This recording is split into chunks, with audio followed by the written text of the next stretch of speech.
আমাকে কয়েকটা কোম্পানির ভুল বুঝিয়ে লোন পাইয়ে দেওয়ার সুযোগ দেখিয়ে আমার কাছে পলিসি করা হয়। তারা যে মেয়ারেও 13,65,000 টাকার মতো, এবং তারপরে যখন পলিসিগুলো বন্ধ করলো হাতে পেলাম, দেখলাম সেটা কম্পালসারি করতে হবে এবং তার খুব দীর্ঘমেয়াদী, এবং আমার পক্ষে এই দীর্ঘমেয়াদী পলিসি চালানো সম্ভব নয়।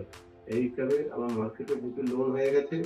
এই হিসাবে আমি যখন নিরুপায় এবং নার্ভাসনেস হয়ে গেছি, সেই সময় কোনো কোর্ট মাধ্যম বিমা পিরিয়ডের নামটা পাই। বিমা পিরিয়ডের সঙ্গে যোগাযোগ করার পরে আমি বিমা পিরিয়ডের সঙ্গে যোগাযোগ করার পরে আমি টাকাগুলোকে সংরক্ষণ করতে পেরেছি এবং বাকি একটু আছে সেটা আবার পুনরায় করে দিচ্ছি।